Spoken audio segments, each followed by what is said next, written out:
Hello, my name is Douglas Comer, and I'm president of the United States National Committee of the International Council on Monuments and Sites, or ICOMOS USA. And I'm also president of our supporting organization, World Heritage USA.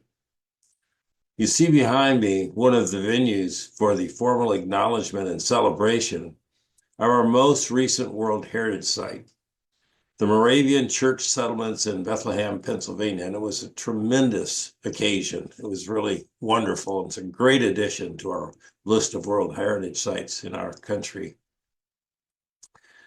As we look ahead to what will surely be a challenging time for World Heritage support in the United States, we should take a moment to reflect on our programs, projects, and activities in 2024. It was an exciting and productive year for our National Committee. We received a second grant from the Mellon Foundation, this one to implement the toolkit we developed for dealing with monuments associated with oppression. And in doing this, we are now partnering with the University of Texas in San Antonio, where we held our conference and symposium in 2023. Our webinar series that featured many presentations dealing with the recognition and inclusion of Indigenous heritage groups in the U.S. World Heritage Sites program, as well as the Monuments Toolkit webinars and podcasts, reached an ever-expanding audience. We welcomed the International Exchange Program class of 2024, wonderful class, who reported to us in person and virtually this fall. We were extremely active in encouraging the powers that be to pay our UNESCO dues, as was mandated by our Congress last year, and to renew dues that support the World Heritage Program specifically. We decisively moved into the arena of addressing climate change impacts and mitigation strategies at World Heritage Sites, with the focus on World Heritage Sites in the United States, which I think could be models or provide models to the rest of the world. And this was the theme of our annual symposium and conference of 2024. At the ICOMOS General Assembly held in Ouro Preto, Brazil in November, we presented on the Monuments Toolkit and plans to extend our International Underground Railroad network to freedom to other countries in the Americas. And this was really met with great enthusiasm by our Latin American colleagues. So we have to follow up on that 2025. We held our annual celebration of World Heritage at the Society of Cincinnati, a beautiful venue in Washington, D.C. in early December. And you'll hear about these and other activities and programs in what follows. As we move into 2025, a year with uncertain support for World Heritage from our national government, it is clear that we will need your support as members more than ever. Our National Committee holds a special place in the history of ICOMOS as the very first national committee. And in fact, the United States demonstrated leadership in finalizing and securing ratification of the World Heritage Convention in 1972. So clearly, it's incumbent upon us to continue that tradition of leadership internationally. We must accelerate our advocacy for World Heritage in 2025, and not just with our government, but by enlisting the much broader public support for the World Heritage Program that we are going to desperately need through additional individual and institutional members from universities, philanthropic organizations, and the general public. Support that our government might very well, probably not, be in the position to provide. So thank you for attending our annual meeting. Thank you for being involved. And I encourage you so much to become even more involved in 2025. Thank you.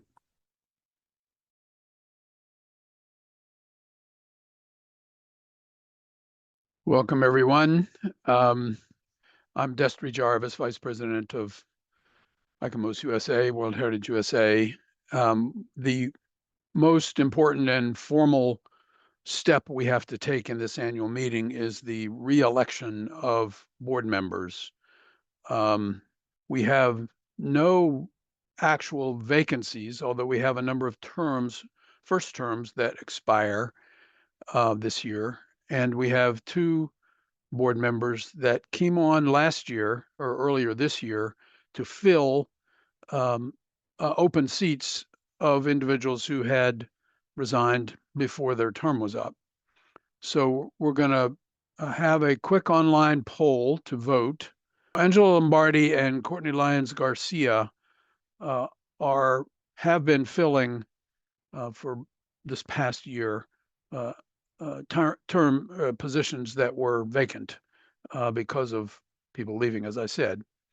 And the other five have completed a term. They're up for re-election for another term. They've all been active and enthusiastic members of the board, and we strongly recommend confirmation of all 7 of these currently serving trustees. I think you can see the vote poll on the screen. Poll is ending now. We thank you for your participation. The candidates, nominees have been elected and re-elected to serve another 3-year term, and we appreciate your support.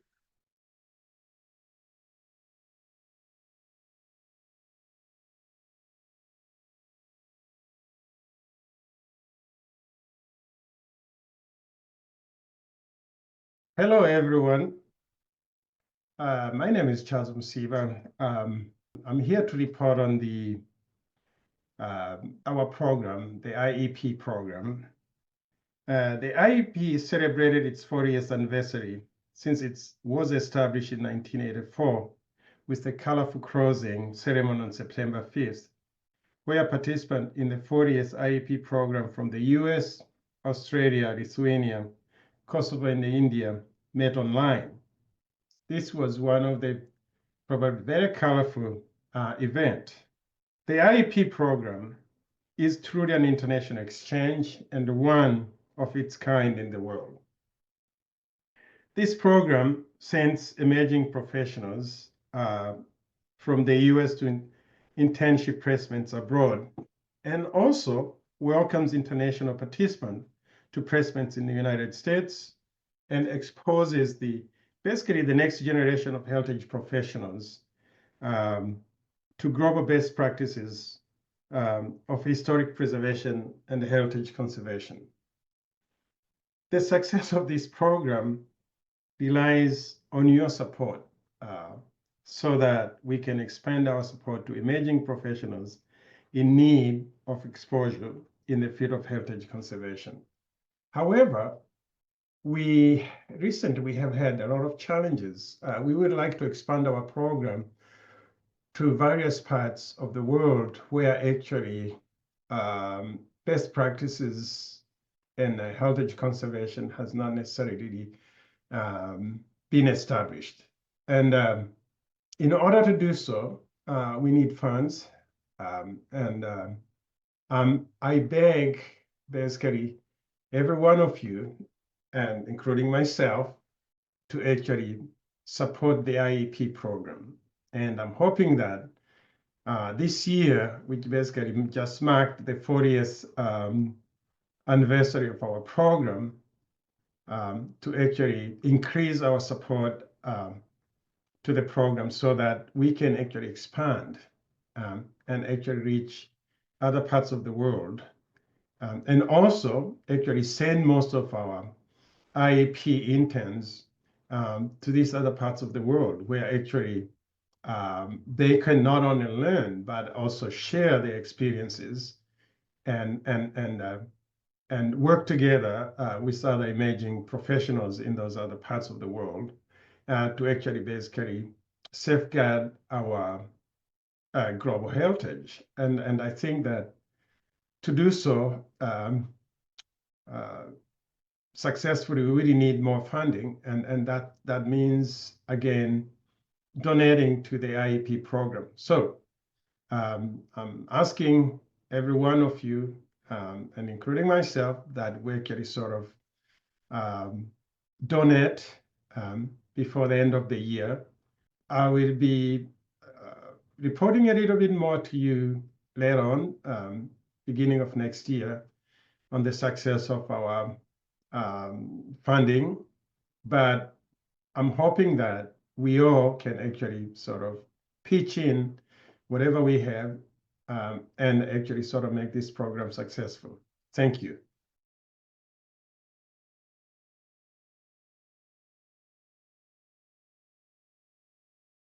Hello and welcome. My name is Arianna Startt Zakrzewski, and I am the Chief Operating Officer of ICOMOS USA and our supporting organization, World Heritage USA. Over the years, I've had the pleasure of getting to know you all as I process your memberships, set up your e-cards, and answer your questions. It has been wonderful to see this community grow, and I'm very excited to share that in 2024, ICOMOS USA surpassed 1,000 members.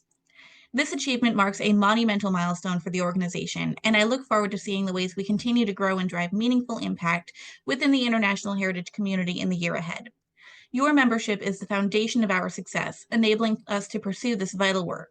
On behalf of the ICOMOS USA staff, thank you for being here. As we look ahead to 2025, I am happy to report that ICOMOS USA has been awarded 3 significant grants this year to advance our mission and programs. 2 major grants, one from Mellon and another from the National Endowment for the Arts, will enable us to continue the work of the Monuments Toolkit project for the next 3 years. Additionally, another grant from the Historic Preservation Education Foundation has provided the resources for us to develop the upcoming webinar series for emerging professionals, bridging the gap between theory and practice. We look forward to the positive impact these programs will have on our communities and are excited to get to work. Over the coming year, my team and I will actively pursue additional funding opportunities to support capacity building and key programs, including the International Exchange Program and the International Underground Railroad. While we remain hopeful about securing additional grant funding, I cannot emphasize enough the critical role that individual donations play in sustaining our operations and expanding our impact.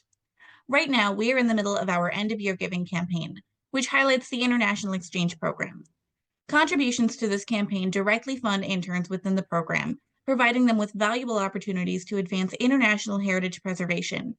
I encourage everyone to visit our website to learn more about this campaign and discover how you can make a meaningful difference with your donation today.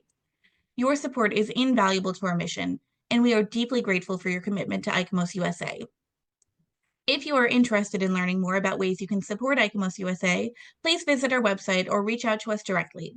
I will put my contact information in the chat and encourage you to connect. We would love to hear from you. Again, we are so grateful for your support, whether you joined for the first time this year or have been a member for decades. We are glad you're here, and I can't wait to see what we can accomplish together in 2025. Thank you.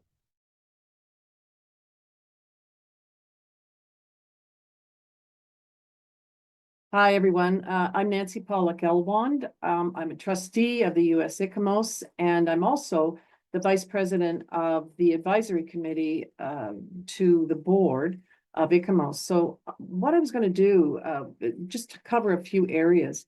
One is just to explain the structure of which I'm serving, and you are also involved with US ICOMOS. And I think that's because when I've been doing work with ICOMOS, I get confused about the structure, the rules and policies, but also the acronyms that people are using is kind of this confusing thing. And so I hope I can clarify a little bit of that through this presentation. I also wanted to explain some of the current work that is occurring right now at an international level for ICOMOS. And then finally, I wanted to finish with your opportunities to become involved on working groups or scientific committees as volunteers for a lot of work that is occurring right now. So let me first start with ICOMOS itself. Of course, it is based in Paris. The Secretariat is located there, and there are national committees. I don't have the exact numbers, but we have over 11,000 members, which is quite extraordinary when you think about it. And they think it's more like 12,000 across the world. There are something like 140, again, I'm not going to have the exact numbers, but 140 national committees, and we have about 40 scientific committees. Now, my job is that I'm a scientific council officer. And so let me explain all that. Of course, there's the national committees and there's the scientific committees. In the advisory committee, so if you've got the board, you've got the secretary, and then you have the board, then you have an advisory body to the board, and that's the part that I'm involved with. It's a small group of 6 people, and 3 that come from representing national committees and 3 that come from scientific committees. I'm on the scientific committee side, and I am also a vice president of the International Scientific Committee on Cultural Landscapes. And it is, in fact, the Cultural Landscape Group is the biggest of the scientific committees. And I just came away from their annual general meeting 2 days ago. And we now are reporting about 300 people that are involved with the cultural landscape side. So, and it varies down to people about 15 that are involved. So that's kind of the general structure. And what I'm doing right now is serving as a vice president from the scientific committee side of things to the advisory board, which is called ADCOM. And ADCOM serves to the board. So I just was elected. We have a new group of people that come from all over the world. And we meet on depending on what the activities are, we meet via Zoom, usually about every 3 to 4 weeks. And of course, I'm always drawing the worst time zone. So typically I'm up at 3 or 4 o'clock in the morning to join these meetings. But this is some of the difficulties, of course, that we have when you're dealing with international accessibility, and want to make sure that all voices are heard. So that's a small price to pay so that we can have this robust engagement of people. So right now, some of the work that's occurring is a work of charters, and various charters at different points in the approval process are occurring right now at an international level. One is on fire and how we deal with fire and manage fire in terms of cultural resource protection. The other one is on water, which is interesting. It's fire and water that are coming forward. And this involves different scientific committees who are really the ones who are drafting this, working with working groups, and they draft it and they take it through the approval process. And what we're trying very hard to do is to make the process more efficient than it has been in the past. That, some people have been up to 10 years, believe it or not, in terms of the passage of a new world charter. And these charters are important, of course, because they guide and inform the work of our committees, of ICOMOS itself, and become guides to different countries that are trying to protect their cultural resources. So these become very important documents. I've just finished working with another group on doctrinal reform, and that is a piece of work that is ongoing.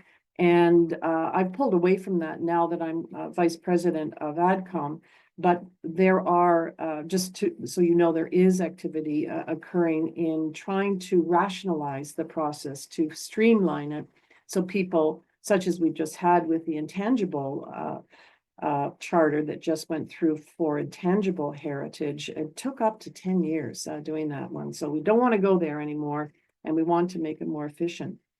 The main work right now of the committee is on the triennial scientific plan, which is referred to as a TSP. We are just entering the first year of that. It's a 3-year plan, of course, and the first year being 2025. We had a transition last year from the former TSP, which was on climate and climate change and climate resiliency. This one is and has been passed by the board and by the secretariat and by the membership, is on conflict and disasters, and how we make our heritage resources more resilient in the face of that. So the way we've organized the TSP, the Triennial Scientific Plan for this coming period, is that 2025, we want to focus on preparedness. So preparing for the inevitable, unfortunately, of conflict and disaster. And then the next year in 2026, it will be on response. So in the moment, how do we respond to the impacts that are happening to cultural resources? And then the final one is the response, and then how we then go forward will be in the final year, is how we anticipate and put structures in place that are more sustainable, that aren't just in the moment, that we're anticipating longer term sustainable processes to protect. So this is a very interesting group of people. It's certainly not my area of specialization, but so our job is not to be the experts in this, but actually to engage the experts in this work. And so the group that is leading on this is called ICORP, another acronym. And this ICORP group is about response in the face of conflict and disaster. And it's a group of extraordinary people that we have within ICOMOS who are located all over the world, who will go in to situations where, for example, one of them, who is the president now, Zeynep Gül Ünal, she's based in Istanbul, but you can find her in Ukraine, and she's in a bomb shelter, believe it or not, directing people as to how you document something that's just being bombed. I mean, extraordinary people. Another person, Veronica Casanovas, who just joined as one of the officers of ADCOM, she's based in Vietnam. And she just wrote me this morning to say that she was off to northern parts of Vietnam to go into indigenous communities there that are under a threat of climate change, and helping them to record what they have within their community. So extraordinary group of people. But we also, when you think about it, we all bring authority to this. So whether it's in cultural landscapes, as I bring my expertise in, there are aspects, of course, of disaster and conflict that are impacting the cultural landscapes. And so we bring that lens. There are others that are interested in earthen architecture and, of course, the impact that occurs on earthen architecture when you're looking at any kind of disaster or conflict, and how you respond and make these cultural resources more resilient. So why I say this is that, first of all, you're all involved with US ICOMOS as a national committee. Some of you I know are also involved in the scientific committees that sit within ICOMOS. And I'd, first of all, as a scientific committee VP for ADCOM, I'd really encourage you to consider a scientific committee that you can get involved with. And so it's not just service and involvement with US ICOMOS, but it's also doing this other work that will be more directed and focused on your particular area. And it goes everywhere from training and capacity building through to stained glass windows and the protection and restoration of those. So we're looking for volunteers to help on the scientific plan. And there's a lot of things that are going to happen over the next 3 years. One is going to be symposiums that will happen each one of the 3 years associated with the General Assemblies. We need people to be involved with the organization there, to peer review papers that are coming to help with the publications. We also have the International Day of Monuments and Sites, which happens in April, and it's a call up that's going to come within the next couple of weeks to say, what can you do as a committee to be involved with marking that day, which is April the 18th. And across the world, different national committees and scientific committees are holding workshops, they're holding training, they're holding events in their community, all sorts of varieties of things to mark. And the theme will be associated with conflict and disaster and recovery. But in this case, I'm sorry, it would be preparedness for those things. So, put your thinking caps on and please do get involved. There'll also be another call for volunteers who will be a general group of people who will call upon and ask if they can help with the work of AdCom. AdCom is only 6 people. They have an extraordinary amount of work to be done. And so we do rely on volunteers, and it's good and interesting work. And the work that we're going to be focusing on within that TSP, and I'll finish here, is research and policy is one of those areas, is what kind of research is needed, what kind of policies are needed, the traditional knowledge aspect and how that helps in resilience, the communication side and capacity building. So there's actually 5 of them where we will be asking for volunteers to be involved.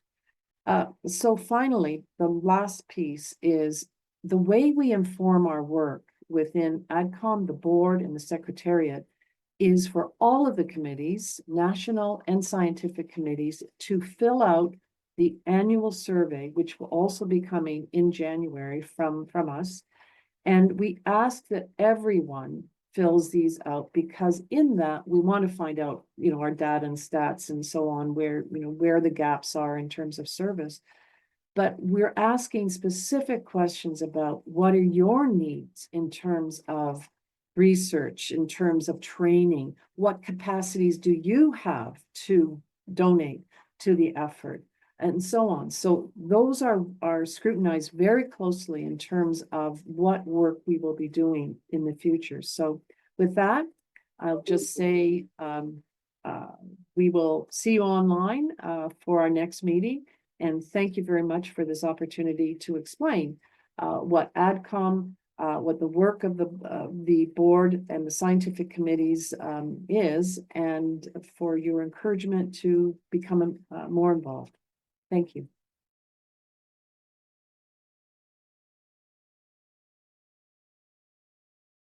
Hello, my name is Cequyna Moore, and I am the Program Director of the Monuments Toolkit Project. 2024 has been an exciting year for the Monuments Toolkit Project, and I am excited to share with you what we have been up to. We were very fortunate this year to receive funding from the Mellon Foundation to expand upon our work of the Monuments Toolkit Project. Our work will provide facilitation and consensus building services for municipalities and organizations and groups that are addressing controversial monuments. 2024 has also seen the Monuments Toolkit Project present at conferences, also release writings and scholarly articles, as well as engaging with colleges and universities. We recently presented at the ICOMOS Scientific Symposium in Brazil, where we presented When Conservation is Not an Option, the Venice Charter in Conserving Monuments of Oppression. We also presented at the Pratt Institute Symposium, Preservation in a Time of Precarity, Intersecting Indigenous Intelligence and Artificial Intelligence, where we presented Technology, Community, and the Future of Historical and Contemporary Documentation. In the coming weeks, the Monuments Toolkit Project will also be featured in a volume that is released by, or that will be released by Routledge Press. It is entitled Grappling with Monuments of Oppression, Moving from Analysis to Activism. The chapter that we submitted was Addressing Community Trauma Through the Framework of Controversial Monuments and Monuments of Oppression. I'm excited that we are also continuing along with our podcast program, the Monumental Project, as well as our webinar series. Please stay tuned and also visit us at www.worldheritageusa.org to stay up to date on our many different projects and also offerings for the Monuments Toolkit project. Thank you very much and have a great day.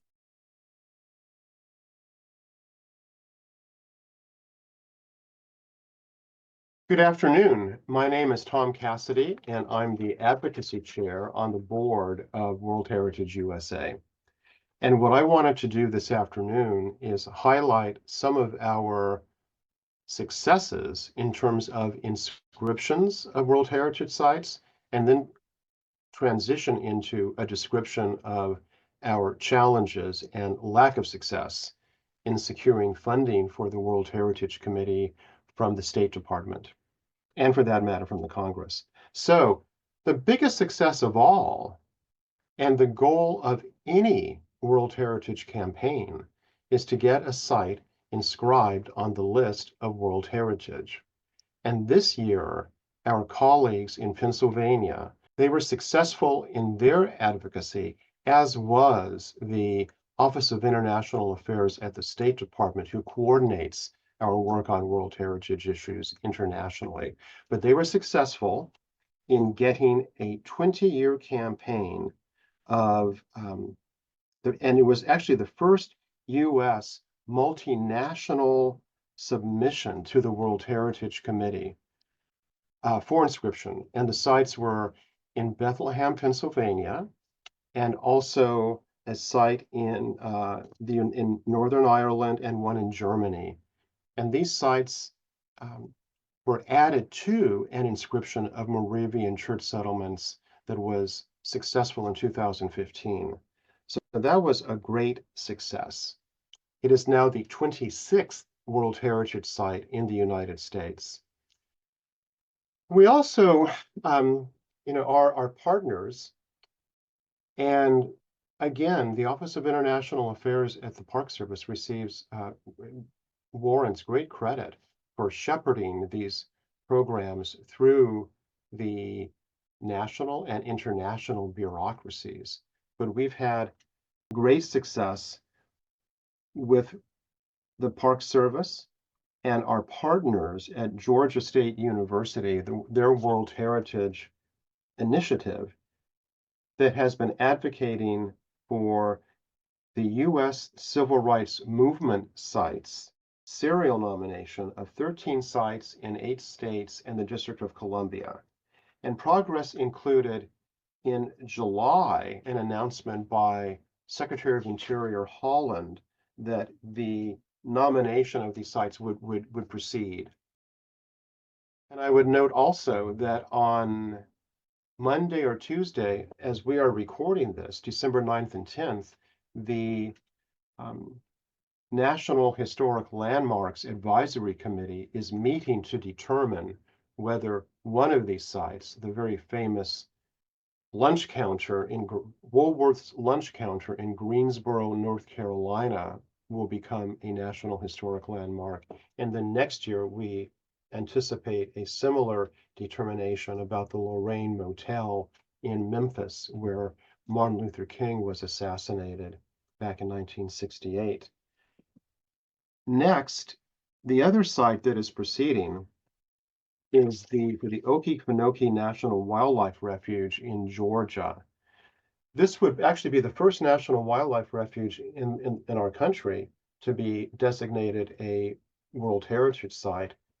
It is the largest national wildlife refuge east of the Mississippi, more than 400,000 acres. It is a global biodiversity hotspot, and it has been on the tentative list since 2008, and we are hopeful that this 400,000 acre refuge will follow the same track as the civil rights nomination. They're actually a little bit ahead of it, but they're in the same framework of getting the Park Service or the Interior Department to move forward on the preliminary stages of a nomination. There again, we expect that nomination should be wrapped up within the United States by early 26. Another issue they have been dealing with is a proposed titanium mine on the outskirts of the refuge. And that has been an off again, on again proposal that actually I was involved with more than, well, back in the 90s. So I'm very, very impressed by the NGO that is leading this, the Okefenokee Swamp Park. They're just outstanding, and I am optimistic that on the merits they will be successful. So those are our successes, but I also wanted to discuss a great disappointment, and that is the continued and sustained failure by the United States to pay our dues to the World Heritage Committee. We last paid those dues in 2011. It isn't as if we're talking about a great deal of money. The dues are about $700,000 annually. And our best sense of the cumulative backlog to pay all the dues would be less than $7 million. What we have done at World Heritage USA is we've tried to be the catalyst of detailed information on the budgets. I have a great deal of experience in the budget for the Interior Department and other departments. But we don't have a lot of experience in most parts of the NGO community that I've dealt with in the State Department budget. And it is reflected by the lack of care or interest by the State Department and by the relevant appropriations subcommittee to fund this program. We have submitted very, very detailed information on the budget, the benefits of this program, how much it would cost, where the sites are, and we've been unsuccessful. We were hopeful that in these last 2 years of the Biden administration, we would be successful in getting funding, but we haven't. And I have met earlier this year with the senior appropriation staffer in the Senate, and her basic response was, we're going to defer to the administration on funding unallocated funds in the relevant budget. When we've met with the State Department, they have consistently stated, and it is demonstrated by their budget, that they have no plans to fund this program. So that's where we are, and I don't anticipate, and you've heard that there was an election in early November. That's having enormous complications with advocacy in this town. And to date, the former president and pending President Trump, President-elect Trump, has really shown no interest in these program areas. And in fact, if you read the Project 2025 document on the budget, the Trump advisors are very keen on sharply reducing, if not eliminating, federal funding for international programs that do not have a direct benefit. And they have a very narrow interpretation of direct benefit to the United States.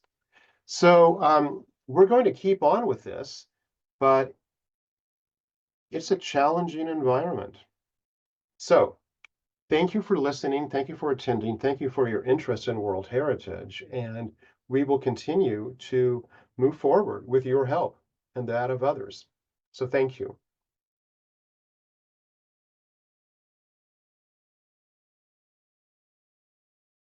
So folks, you've heard from Tom and Doug and others that there's a lot going on.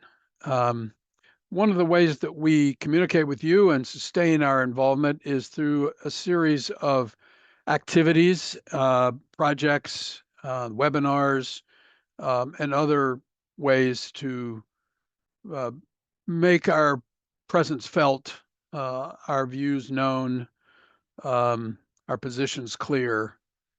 One of the things that we've initiated in the last year and a half has been to promote the idea of several binational World Heritage Site nominations along the U.S.-Mexican border. As you probably know, we have 2 binational World Heritage Sites with our Canadian counterparts. At Wrangell St. Elias Glacier Bay, that's 2 national parks as 1 World Heritage Site, along with their Canadian counterparts in the Klawani, Alsek River, and Tachincini Basin. And of course, the longest standing one is Glacier National Park and Waterton Lakes. With the Mexican border, we've been pursuing the potential long-term down the road 4 binational sites. Big Bend National Park and its sister across the Rio Grande River in the Sierra del Carmen Mountains. The El Camino Real de Tierra Adentro in New Mexico is a National Historic Trail, but its Mexican counterpart across the border is a World Heritage Site. The trail historically ran from Mexico City up through New Mexico to Santa Fe and beyond. So we have a piece of the action in that we have a National Historic Trail, but it's not part of the World Heritage Site at this point. It was proposed a decade ago and didn't make it through the process for various conflicts. And we're hoping to revive it. Similarly, the El Camino Real de Californios up the California coast from the Mexican border to Sonoma County are a series of missions, and south through Baja are a similar stretch of historic roadway. And finally, the Mexican side of the border has the Pinacate World Heritage Site, natural area, volcanic and natural area. And it's adjacent on the US side to Organ Pipe Cactus National Monument and the Cabeza Prieta National Wildlife Refuge. So those are all 4 potentials that we're working hard on. One of our key employees, Gilbert Correa, is duty stationed in Mexico City to work on this. We've had good support from current but outgoing ambassador to Mexico, Ken Salazar, former Interior Secretary. We have great allies in Mexico with ICOMOS Mexico and the 2 state agencies that are responsible for both natural and cultural sites. So we continue to work on this, and it will be a multi-year effort. Shifting gears slightly, you all know that we have run a series of webinars, topical webinars, over the last 5 years. We've begun a series to cover every one of the now 26 U.S. World Heritage Sites. We've done about half of them. Interspersed with other topical subjects of a broader nature than one particular site. This past year, we did a webinar on Olympic National Park World Heritage Site, and most recently on the Moravian Church Settlement in Bethlehem. And interspersed in between there, we did one on El Camino Real de Tierra Adentro. We did one honoring the anniversary of the Venice Charter, focused on Ukraine and Cambodia, sites of conflict or disaster.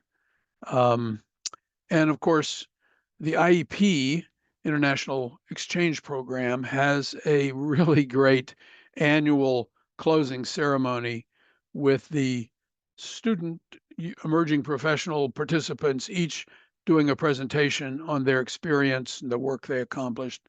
Those are just unbelievably exciting. And we did one of those in the fall.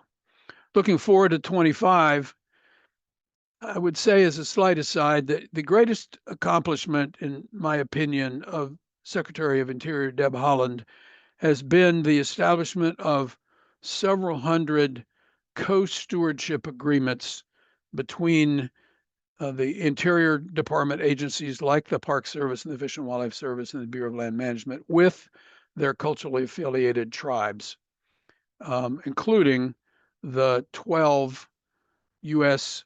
national parks that are inscribed as natural areas only, but which have tremendous cultural OUVs in the tribal affiliations that they have. We're going to hope and work hard to see that those agreements are sustained and implemented to engage tribes and to fully recognize the cultural values of those natural areas. One of the exciting things that just happened a couple of weeks ago is that the U.S. Fish and Wildlife Foundation issued its annual grants for the America the Beautiful Challenge. 3 of those grants, each multi-million-dollar, went to tribes affiliated with U.S. National Park World Heritage Sites. At Redwood National Park, the Yurok tribe got $1.5 million for Redwood Creek restoration projects. You all know, I'm sure, that Redwood Creek has suffered tremendous erosion and other problems from timber harvest, clear cutting in the slopes above the park outside the boundary. Second, the Seminole tribe of Florida got a $2.5 million grant with Everglades and Big Cypress to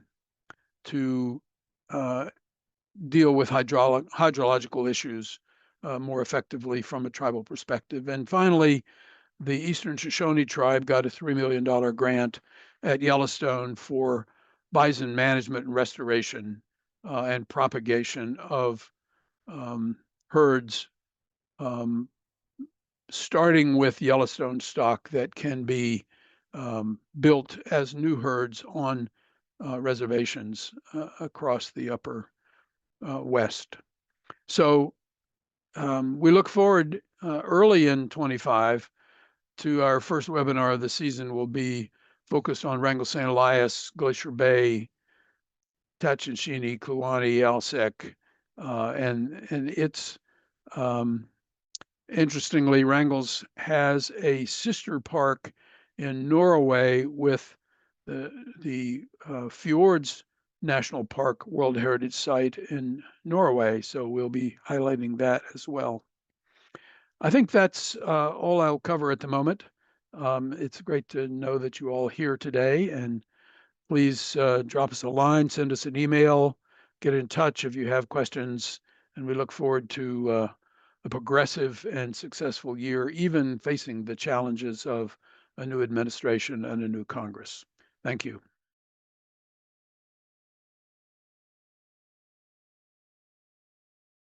Well, that was a lot. And I just want to say that we have an extraordinary board of trustees. You've heard from some of them. You might have noticed they're brilliant. Just pointing that out if you hadn't noticed yourself. And they work very, very hard. The Advocacy Committee, Nancy's involvement with the Advisory Committee for ICOMOS, and I've been on that advisory committee as well as the vice president, and believe me, it's a lot of work. It's a lot of work. I do want to mention that it is important for our membership, our people in our national committee, to become involved with the scientific committees and the working groups. But the scientific committees, take a look at the list there, because I think COVID has had many effects. But one of those is that I think it's really lessened our sense of belonging to this international community, how integrated we are with the rest of this community. If you join a scientific committee, you're going to be working with colleagues from all over the world. I was president of one of those scientific committees, and it was incredibly satisfying, incredibly informative to work with people in archaeology, in this case, all around the world. But if you're a landscape architect or an architect, or if you know stained glass, you should get involved with these scientific committees and get to work on these charters, these documents that guide not just the work of ICOMOS, but the work of heritage practitioners around the world. So please try to get involved with a scientific committee. First, you have to renew your membership, so don't forget that. We've seen the Advocacy Committee has done amazing work, and they're going to have their work cut out for them. They need your help. They really need your help. We've got to beef up our ways of reaching out to the decision makers. And as I mentioned in the opening, we need to enlist our institutional members. We have to reach out to more philanthropic organizations, and we need to increase our membership. Looking ahead, as Destry has mentioned, and Tom, and I think everybody, we're looking at a rough road. We're sailing into rough weather. And so we need to be shipshape here. And we need to batten down the hatches and make sure that our ship is seaworthy to make it through and to make headway.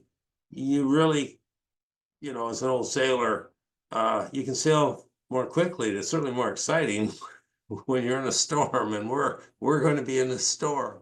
So in preparation for that, the board, our board of trustees, will have what we call an extraordinary session, which is a term that they use in ICOMOS. It's a non-scheduled, non-regularly scheduled meeting. We've got that set up for January. We're going to be reviewing our strategy, our document that lays out our strategy, and we're going to be augmenting that and improving that to deal with the challenges that face us.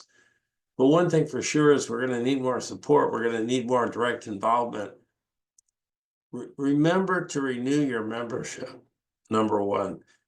Talk to your friends. Talk to your friends. Remember that we're ICOMOS USA, but we do have a supporting organization that spells out what we do more understandably, I think, for the American public, which is World Heritage USA. World Heritage is going to need support. When I say we, the United States was instrumental in starting this whole program. All right, so let's work to save it. We save it in our country so that we can contribute to the World Heritage Program around the world, but we have to save it here. So remember, renew your membership, find new members, reach out to institutions. We're going to be talking about how to reach out to institutions at philanthropic organizations, and perhaps even generate some money that the government doesn't seem eager to put forward to maintain our position in the World Heritage community. So we will report back after our meeting in January. We're all preparing for that right now. Stay involved, get involved, become more involved, grow our organization, grow our contacts, and we'll see you in 2025, which is going to be the 60th anniversary of ICOMOS USA. So see you then, and looking forward to it. And have a great holiday season. Thank you.